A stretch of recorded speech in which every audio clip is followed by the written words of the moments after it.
This is my rock pile, or one of my rock piles. And I checked earlier, and I know that this boring looking rock here, excuse the shade, this boring looking rock here is the one that I was so excited about. So I will show you in a moment why that is so exciting.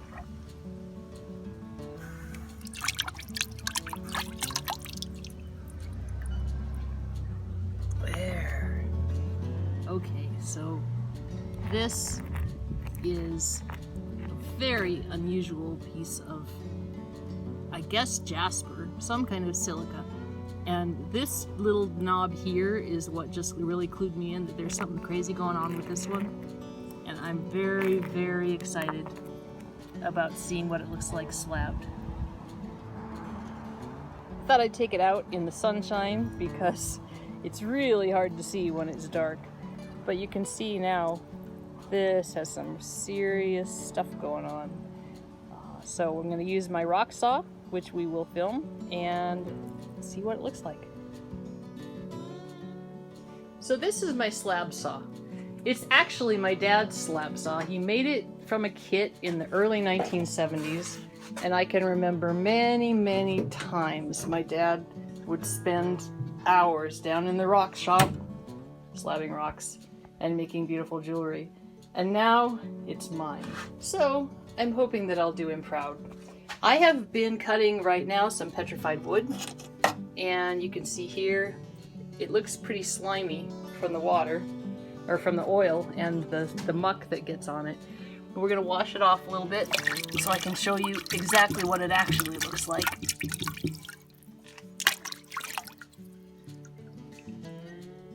There you have it. Still a little bit goopy, but oh, look at that. It's going to be so beautiful.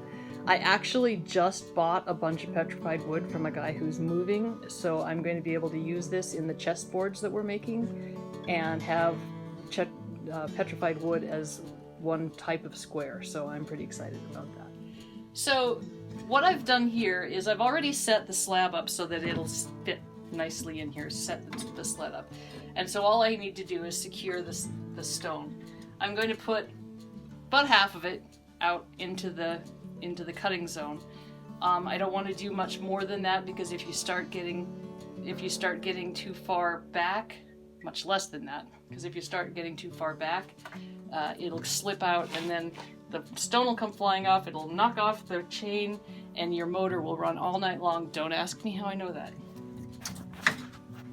So, here we are securing the stone. So I'm cranking this crank, and it gets pretty tight, and then you have to kind of wiggle it and make sure it's as tight as it can. And it's actually as tight as it's going to go. That one must be a good shape for slabbing. It's a good sign. So we're going to start pushing the rock up against the saw and then just knocking it back just a tiny little bit so that it's not touching the saw anymore.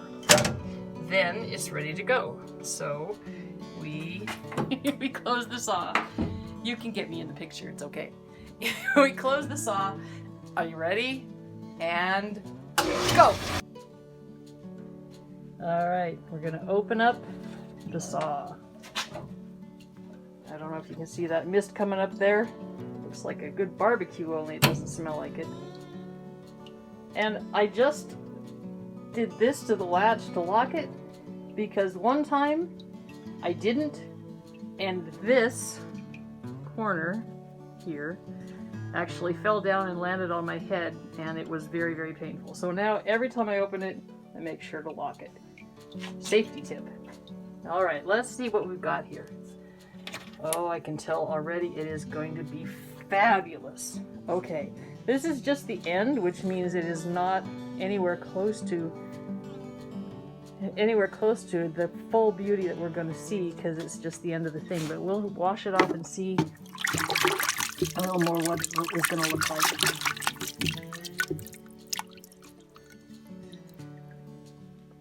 Wow, just look at that. There's agate material. It looks like there's, I don't know, there's just so many different things in there. It's just gorgeous. This isn't going to be a chessboard, I tell you what. This is going to be jewelry or something really spectacular. Anyway, I did promise that I would show you what this looks like slabbed. So there's one piece. I'll probably do one more, give you a shot, and watch for our next video. If you like this video, please hit the subscribe button or ring the bell. Here we go. Opening up the slab saw to see slab number 1 of the beautiful mystery stone.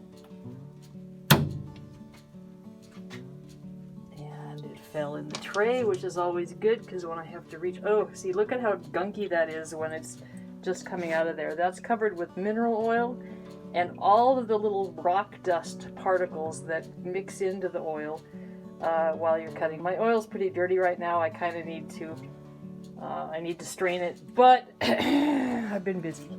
So we're cutting dirty. But you can always just wash it off in the water as long as your saw blade is still being cooled. It doesn't really matter, it's just kind of dirty. Okay, so here we go. Interesting.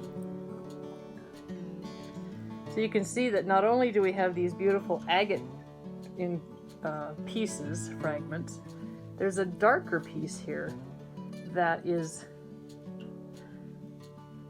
I guess, actually a darker agate. And then here, this piece here, there's a hole in it that is filled with muck at the moment. That's, I don't know if it was a crack or what it was, but anyway, just beautiful. So I look forward to using my tile saw or my trim saw to make something gorgeous out of this.